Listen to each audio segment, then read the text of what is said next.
Good morning students. मैं doctor Dilip Pipara, सहआचार्य अर्थशास्त्र विभाग, राजकीय महाविद्यालय नाथद्वारा। आज के इस वीडियो में हम सांख्यिकी के एक अन्य टॉपिक पर बात करने वाले हैं, जिसे कि सहसंबंध के नाम से जाना जाता है। सहसंबंध सांख्यिकी के महत्वपूर्ण अध्यायों में से एक है और इसकी इंपॉर्टेंस हम इसी बात से पता कर सकते हैं कि लगभग कोई भी प्रश्न पत्र अगर सांख्यिकी का आता है तो उसमें सहसंबंध से रिलेटेड एक न एक सवाल जरूर पूछा जाता है।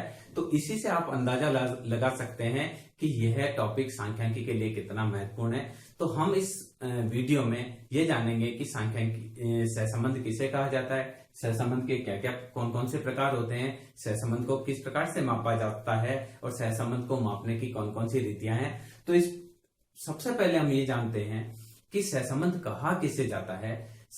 जब दो श्रेणियों में आपस में जो संबंध होता है उसको सहसंबंध की संज्ञा दी जाती है। कई बार एक श्रेणी में होने वाली परिवर्तन का प्रभाव दूसरी श्रेणी पर भी पड़ता है, चाहे वह सकारात्मक पड़े चाहे नकारात्मक पड़े, तो हम कहेंगे कि इन दोनों श्रेणियों में संबंध है।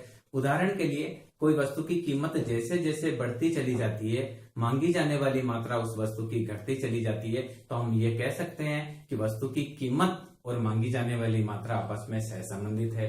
इसी प्रकार से सामान्य रूप से यदि व्यक्ति की आय में वृद्धि होती है तो आय में वृद्धि के साथ सामान्य वस्तु की मांगे जाने वाली मात्रा भी क्या होती है, बढ़ती चली जाती है।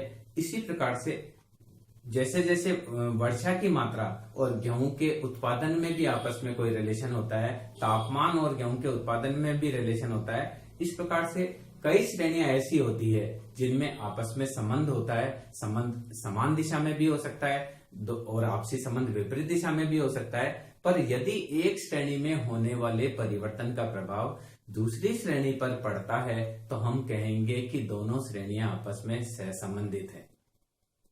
सामान्य रूप से सहसंबंध शब्द का सबसे पहले प्रयोग फ्रांस के खगोल शास्त्री ब्रावो के द्वारा किया गया, पर सहसंबंध के विकास का श्रेय श्री गाल्टन व कार्ल पियर्सन को जाता है, जिन्होंने बॉटनी व जेनेटिक्स की कई समस्याओं के समाधान में सहसंबंध का प्रयोग किया था।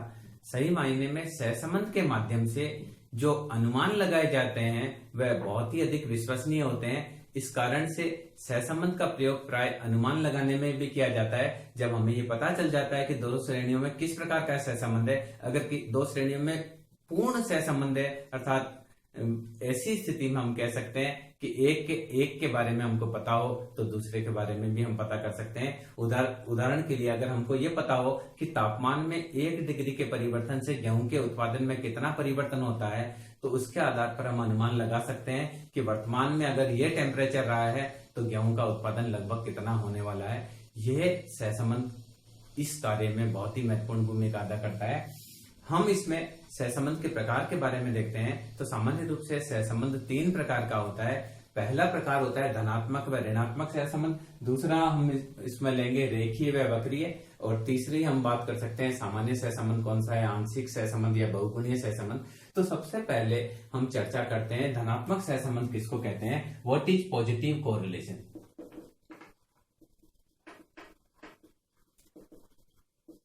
व्हाट इज पॉजिटिव कोरिलेशन, जब दो श्रेणियों में इस प्रकार से परिवर्तन हो कि एक श्रेणी में होने वाली वृद्धि के साथ दूसरी श्रेणी में भी वृद्धि हो, या एक श्रेणी में होने वाली कमी के साथ दूसरी श्रेणी में भी कमी हो, तो हम बोलेंगे कि इस प्रकार जो श्रेणियां हैं इस प्रकार की उनमें धनात्मक सहसंबंध पाया जाता है। अर्थात जब दो श्रेणियों में परिवर्तन समान दिशा में हो, यानी एक बढ़े तो दूसरी भी बढ़े, एक घटे तो दूसरी भी घटे, तो इस प्रकार की श्रेणियों को हम धनात्मक सहसंबंध श्रेणी कहते हैं। उदाहरण के लिए अगर व्यक्ति की आय बढ़ती है, आय बढ़ने से उसकी उपभोग भी बढ़ता है, तो अगर हम आय और उपभोग की बात करें तो दोनों में धनात्मक सहसंबंध है। इसी प्रकार से व्यक्ति की आय बढ़ने पर उसकी बचत भी बढ़ती है, तो हम बोलेंगे इसमें धनात्मक सहसंबंध है। तो इस पॉजिटिव कोरिलेशन क्या हुआ, जब दो श्रेणियों में परिवर्तन समान दिशा में हो। जैसे मान लीजिए हमने श्रेणी ली एक्स और वाई, एक्स बढ़ रही 1, 3, 5, 7, 9, 11, ये इंक्रीज हो रही है इधर, और यहां पे भी देखिए 10, 12, 15, 18, 20, 25 ये भी इंक्रीज हो रही है। तो हम बोलेंगे कि इन दोनों श्रेणियों में धनात्मक संबंध है, क्योंकि x के बढ़ने के साथ y भी बढ़ती है। x2 बढ़ी है, y भी 2 बढ़ी है, x2 बढ़ी है, y3 बढ़ी है। बढ़ने की गति में कम ज्यादा परिवर्तन हो सकता है, पर अगर परिवर्तन एक ही दिशा में है, यानी एक श्रेणी बढ़ रही है तो दूसरी श्रेणी भी बढ़ रही है, या मान लीजिए एक श्रेणी है P और ये दूसरी Q, तो अगर यहां देखिए ये घट रहा है, ये हो गया 10, 8, 5, 3, 2, 1 और यहाँ 1, 0, 1, 98, 85, 32, 15, 7। तो यहाँ देखिए P श्रेणी में होने वाली कमी के साथ Q श्रेणी में भी कमी हो रही है, यानी अगर एक बढ़े, देखिए ये इसका इंक्रीज इधर है और इसका इंक्रीज इधर है, तो यहाँ जब दो श्रेणियों में एक ही दिशा में परिवर्तन हो तो ऐसी श्रेणियों को हम बोलेंगे दोनों में आपस में धनात्मक सहसंबंध है। अब नेगेटिव कोरिलेशन क्या होता है? जब दो श्रेणियों में विपरीत दिशा में परिवर्तन हो, अर्थात एक श्रेणी बढ़ती है तो उसके साथ दूसरी श्रेणी कम हो, तो हम बोलेंगे नेगेटिव कोरिलेशन। नेगेटिव क्या है? जैसे एक्स श्रेणी बढ़े, एक्स बोले तो हम ले लेते प्राइस बढ़ रही है 2 rupees, 4 rupees, 6 rupees, 8 rupees, 10 rupees, 12 rupees. तो डिमांड जो हम इसको ले लेते क्यू श्रेणी, तो यहाँ देखिए डिमांड यहाँ मान लीजिए 100 है, 100 या 90 हो गई, 90 से 85 हो गई, 85 से 72 हो गई, 70 से 62 हो गई और ये 50 हो गई। तो यहाँ देखिए जब ये श्रेणी बढ़ रही इधर, ये श्रेणी इधर बढ़ रही, यानी उल्टा है। जब दो श्रेणियों में विपरीत दिशा में परिवर्तन हो, अर्थात एक श्रेणी के घटने पर, एक श्रेणी के बढ़ने पर दूसरी श्रेणी घटे या एक श्रेणी के घटने पर दूसरी श्रेणी बढ़े, तो इस प्रकार की जो श्रेणियां हैं उनमें हम बोलते हैं ऋणात्मक सहसंबंध है। इसी प्रकार से हम देखिए अगर ये x है और y है, x में वृद्धि होती है 10, 12, 15, 20, 25, 30, 37, तो y ये x बढ़ रही है और x के बढ़ने के साथ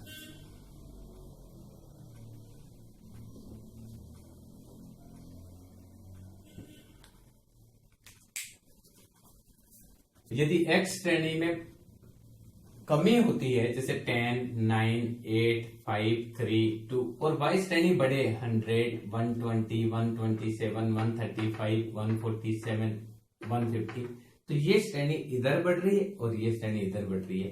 तो इस प्रकार से यदि दो श्रेणियों में विपरीत दिशा में परिवर्तन हो, अर्थात x श्रेणी में होने वाली कमी के साथ y श्रेणी में वृद्धि हो या x श्रेणी में होने वाली वृद्धि के साथ y श्रेणी में कमी होती हो, तो इस प्रकार के सहसंबंध को ऋणात्मक सहसंबंध की संज्ञा दी जाती है। इसी प्रकार से सहसंबंध का दूसरा प्रकार है रेखीय या वक्रीय सहसंबंध। जब रेखीय सहसंबंध उस स्थिति में होता है जब x श्रेणी में होने वाले एक निश्चित परिवर्तन से y में एक निश्चित परिवर्तन हो। उदाहरण के लिए मान लीजिए मनी सप्लाई है, वो 20% बढ़ने पर हमेशा कीमत 40% बढ़ जाती है, या 10% अगर मनी सप्लाई बढ़ती है तो कीमत 20% बढ़ जाती है। अर्थात जितनी मुद्रा की पूर्ति बढ़ती है कीमतें उससे दुगुनी बढ़ती है। तो इस प्रकार के रिलेशन को अगर हम ग्राफ पेपर पर अंकित करेंगे तो दोनों ही श्रेणियों की एक सरल रेखा प्राप्त होगी। तो इस प्रकार के सहसंबंध को रेखीय सहसंबंध की संज्ञा दी जाती है। जैसे मान लीजिए x है, ये हुआ 15, 30, 40, 60, 100। f जो है ये x के साथ y जो है 3। अब यहाँ देखिए 5 बढ़ा तो यहाँ 3 बढ़ा, फिर यहाँ 5 के उसमें देखिए 5 के रेशो में यहाँ 10 बढ़ा तो यहाँ 2 बढ़ा, यानी हर एक बार 5 का चेंज होने से यहाँ एक अंक बढ़ता है। यहाँ 12 हो गया और यहाँ देखिए यहाँ 40 बढ़ा तो यहाँ 8 बढ़ा। तो इस प्रकार से देखिए जब एक निश्चित अनुपात में परिवर्तन हो, यहाँ देखिए 15 चेंज हुआ तो यहाँ 3 चेंज हुआ, यहाँ 10 चेंज हुआ तो यहाँ 2 चेंज हुआ, यहाँ 20 चेंज हुआ तो यहाँ 4 चेंज हुआ, यहाँ 40 चेंज हुआ तो यहाँ 8 चेंज हुआ। यानी एक निश्चित अनुपात में परिवर्तन होता है जब कीमत में, जब मुद्रा की पूर्ति में एक निश्चित अनुपात में परिवर्तन से उसी अनुपात में कीमत में परिवर्तन होता है। तो इस प्रकार के सहसंबंध को अगर हम ग्राफ पेपर पर अंकित करेंगे तो सरल रेखाएं प्राप्त होगी। तो इस प्रकार के सहसंबंध को रेखीय सहसंबंध कहा जाता है। वक्रीय सहसंबंध क्या होता है? वक्रीय सहसंबंध जब कीमत में, जब मुद्रा की पूर्ति में होने वाले परिवर्तन के साथ कीमत में होने वाला परिवर्तन निश्चित नहीं है। एक बार मुद्रा की पूर्ति है वो 10% चेंज होती है,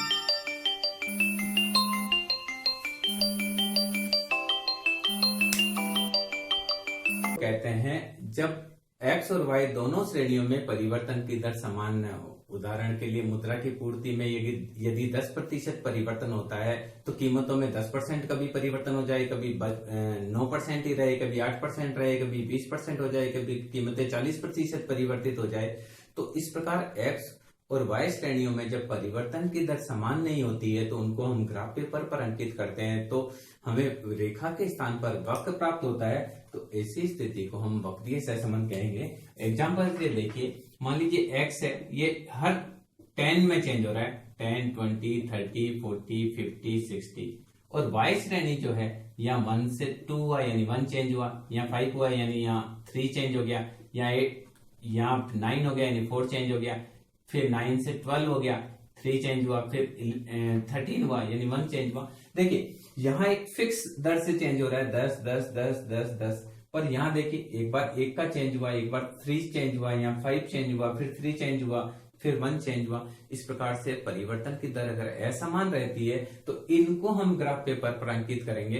तो ऐसी स्थिति में वक्र प्राप्त होगा, तो इसको वक्रीय सहसंबंध की संज्ञा दी जाती है। यहाँ एक्स श्रेणी का भले हमको एक रेखा प्राप्त होगी, पर अगर वाई श्रेणी को देखें तो हम जो देखेंगे तो वहां पर एक वक्र प्राप्त होगा। सामान्य रूप से जो विज्ञान के नियम है, विज्ञान के नियम में एक निश्चित परिवर्तन से दूसरी श्रेणी में एक निश्चित परिवर्तन होता है। तो अगर विज्ञान के नियमों को या विज्ञान से रिलेटेड कोई चीज को हम ग्राफ पेपर पर अंकित करते हैं तो हमें रेखीय सहसंबंध की प्राप्ति होती है। पर अगर हम अर्थशास्त्र के नियमों की बात करते हैं तो अर्थशास्त्र में हर एक मानव का सोचने का, विचारने का तरीका, रुचि आदि में बहुत ज्यादा अंतर होता है। इस कारण से अर्थशास्त्र के जो भी हम संबंध को अगर व्यक्त करते हैं तो वहां वक्रीय सहसंबंध की प्राप्ति होती है। अगला है सामान्य सहसंबंध। सामान्य सहसंबंध जब दो श्रेणियों में, इस प्रकार दो श्रेणियों में एक श्रेणी हो आश्रित और दूसरी श्रेणी हो स्वतंत्र, तो इनमें जो सहसंबंध होता है उनको सामान्य सहसंबंध कहते हैं। जैसे कीमत में होने वाले परिवर्तन से मांग में परिवर्तन होता है, तो यहाँ कीमत जो है वो स्वतंत्र श्रेणी है और मांग चूंकि कीमत से परिवर्तित होती है, कीमत की मात्रा में, कीमत में होने वाले परिवर्तन से मांग परिवर्तित होती है, तो मांग वाली श्रेणी जो होगी वो आश्रित श्रेणी कहलाएगी। तो इस प्रकार से इस प्रकार का जो संबंध होता है उसको सामान्य सहसंबंध की संज्ञा देते हैं। जैसे कीमत 2 रुपए, 4 रुपए, 6 रुपए, 8 रुपए, 10 रुपए। कीमत में होने वाली वृद्धि के साथ डिमांड कम हो रही है, वो 100 से 80 हो गई, 80 से 70 हो गई, 70 से 56 हो गई, 56 से 44 हो गई। तो यहाँ कीमत एक स्वतंत्र श्रेणी है और मांग एक आश्रित श्रेणी है। तो इस प्रकार अगर दो श्रेणियों में एक स्वतंत्र हो और दूसरी आश्रित हो, इसमें उल्टा भी माना जा सकता है, डिमांड पे कीमत डिपेंड करेगी, तो डिमांड जो है वो स्वतंत्र श्रेणी होगी और कीमत जो हो जाएगी वो आश्रित श्रेणी हो जाएगी। तो इस प्रकार के संबंध को सामान्य सहसंबंध कहा जाता है। अब कई बार ऐसा होता है कि बहुत सारी एक ही श्रेणी को बहुत सारी श्रेणियां प्रभावित करती है, तो ऐसी स्थिति में अगर उनमें सहसंबंध निकाला जाए तो बहुगुणी सहसंबंध की संज्ञा दी जाती है। जैसे गेहूं का उत्पादन कितना हुआ, ये डिपेंड इस पे करता है वर्षा कैसी है, ये इस पे भी डिपेंड करता है कि तापमान कितना रहा, ये इस पे भी डिपेंड करता है कि किस प्रकार का खाद दिया गया, बीज किस प्रकार का था, जलवायु कैसी थी, मौसम कैसा था। तो जब दो से अधिक श्रेणियों तो आपस में सहसंबंध की बात करते हैं तो इसे बहुगुणी सहसंबंध कहा जाता है। पर अगर मान लीजिए कोई श्रेणी ऐसी है जिससे बहुत सारी श्रेणियां प्रभावित करती है और हम अन्य श्रेणियों में जो परिवर्तन हो रहा है उसको स्थिर मानकर केवल दो ही श्रेणियों में आपस में सहसंबंध निकालते हैं तो उसको आंशिक सहसंबंध की संज्ञा दी जाती है। जैसे हम गेहूं प्लस वर्षा, गेहूं व वर्षा इन दोनों में सहसंबंध निकालें, तापमान को हम स्थिर मान लें, या और जो तत्व है जो गेहूं के उत्पादन को प्रभावित करते हैं जैसे आर्द्रता, सनलाइट, इन सबको कांस्टेंट मानकर केवल दो ही तत्वों में, दो ही गेहूं को प्रभावित करने वाले जो वर्षा है उसी में आपस में सहसंबंध निकालेंगे तो इस प्रकार के सहसंबंध को आंशिक सहसंबंध कहा जाएगा। और अगर हम 2, 3, 4, 2 से अधिक जो प्रभावित करने वाले कारक है उनको आपस में मिक्स करके सहसंबंध निकालेंगे तो उसे बहुगुणी सहसंबंध कहा जाएगा। इस प्रकार से सहसंबंध 3 प्रकार के होते हैं। पहला जो सहसंबंध है उसको हम धनात्मक या ऋणात्मक रूप में बांट सकते हैं, दूसरे को हम रेखीय या वक्रीय के रूप में बांट सकते हैं। इसके अलावा हम यह कह सकते हैं कि सामान्य सहसंबंध है, आंशिक सहसंबंध है या बहुगुणीय सहसंबंध है। Thank you. को प्रकारों के अतिरिक्त मात्रा के आधार पर भी अलग अलग भागों में बांटा जा सकता है। सामान्य रूप से सहसंबंध को मात्रा के आधार पर 5 भागों में विभाजित किया जा सकता है, जिसमें पूर्ण सहसंबंध है, उच्च श्रेणी का सहसंबंध है, मध्यम श्रेणी का सहसंबंध है, निम्न श्रेणी का सहसंबंध है, अथवा सहसंबंध की अनुपस्थिति के रूप में इसको 5 भागों में बांटा जा सकता है। पूर्ण सहसंबंध उस स्थिति में होता है जब x श्रेणी में परिवर्तन होता है उसी अनुपात में y श्रेणी में परिवर्तन होता है। x श्रेणी में परिवर्तन, मान लो x श्रेणी बढ़ रही है उसी अनुपात में y श्रेणी बढ़े तो हम बोलेंगे कि पूर्ण धनात्मक सहसंबंध है। या x श्रेणी में जो x श्रेणी में होने वाली वृद्धि के साथ y श्रेणी में उसी अनुपात में कमी होती है तो हम बोलेंगे कि पूर्ण ऋणात्मक सहसंबंध है। तो अगर पूर्ण धनात्मक संबंध है तो यहाँ +1 आएगा और ऋणात्मक है तो -1 आएगा। जैसे देखिए x है 2, 4, 6, 8, 10 और y श्रेणी है 1, 3, 5, 7, 9। तो यहाँ देखिए हर बार x श्रेणी में 2 का चेंज हो रहा है तो y में भी 2 का चेंज हो रहा है और ये भी बढ़ रहा है और ये भी बढ़ रहा है। तो ऐसी स्थिति में हम बोलेंगे कि दोनों में पूर्ण धनात्मक सहसंबंध है, यानी जिस अनुपात में x श्रेणी में वृद्धि होती है y श्रेणी में भी उसी अनुपात में वृद्धि होती है, तो हम दोनों श्रेणी में पूर्ण धनात्मक सहसंबंध होगा। या x श्रेणी जो है वो है 2, 4, 6, 8, 10 और y श्रेणी है 10, 8, 6, 4, 2। यानी x श्रेणी में हर एक 2 बढ़ने के साथ y में 2 घटता है, फिर x में 2 बढ़ता है तो y में 2 घटता है, फिर x में 2 बढ़ता है तो y में 2 घटता है। तो यहाँ ऐसी श्रेणी में जो आएगा वो पूर्ण ऋणात्मक सहसंबंध आएगा जब दोनों श्रेणियों में समान अनुपात में, एक श्रेणी में समान अनुपात में परिवर्तन हो। x श्रेणी में होने वाली वृद्धि के साथ y श्रेणी में भी उसी अनुपात में वृद्धि होगी तो पूर्ण धनात्मक होगा। यदि x श्रेणी में होने वाली वृद्धि के साथ y श्रेणी में उसी अनुपात में कमी होती है यानी विपरीत दिशा में परिवर्तन होता है तो पूर्ण ऋणात्मक सहसंबंध होगा। इसी प्रकार से अगर हम सहसंबंध निकालें और सहसंबंध का जो मान है वो मान लीजिए आता है हमारा 0.9 प्लस 0.99 से 0.75 के बीच, तो हम इसको बोलेंगे कि सहसंबंध का मान उच्च श्रेणी का धनात्मक सहसंबंध है। और इसी प्रकार से माइनस का 0.99 से माइनस का 0.75 के बीच आता है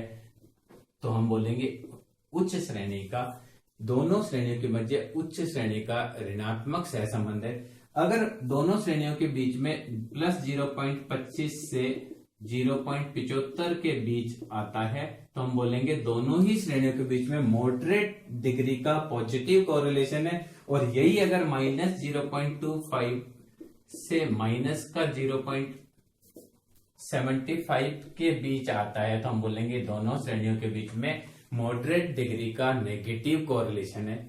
इसी प्रकार से अगर मान लीजिए सहसंबंध का मान 0.0 से 0.25 के बीच आता है, यानी 0.0 से ज्यादा और 0.25 से कम आता है पॉजिटिव, तो हम बोलेंगे ये निम्न श्रेणी का कोरिलेशन है। यानी 0.25 से कम होगा तो हम उसको निम्न श्रेणी का कोरिलेशन मानेंगे। इसी प्रकार से माइनस का 0.0 से माइनस का 0.25 के बीच आता है तो हम बोलेंगे the correlation is lower degree negative correlation between the series. और अगर मान लीजिए दो श्रेणियों में आपस में कोई सहसंबंध नहीं है, जैसे कार की कीमत है और नमक की मांग में आपस में कोई कोरिलेशन नहीं है। कार की कीमत का पेट्रोल की मांग या डीजल की मांग से तो कोई कोरिलेशन हो सकता है, पर कार की कीमत का नमक की मांग से कोई रिलेशन नहीं है। अगर दो श्रेणियों में आपस में कोई रिलेशन नहीं हो तो वहां सहसंबंध क्या आएगा, 0 आएगा। तो उसको हम बोलेंगे एब्सेंस ऑफ कोरिलेशन। इस प्रकार से सहसंबंध की मात्रा के आधार पर भी सहसंबंध को 5 भागों में विभाजित किया जा सकता है। सामान्य रूप से हमेशा R का मान ±1 के बीच में आता है, यानी जो सहसंबंध का मान है वो 0 से जो -1 है उससे कभी भी कम नहीं होगा और +1 से कभी भी ज्यादा नहीं होगा। हम जब आगे करेंगे तो इसको आपको प्रूव करके बताएंगे कि कोरिलेशन का मान कभी भी +1 और -1 की जो लिमिट है उससे बाहर नहीं निकल सकता है। Thank you.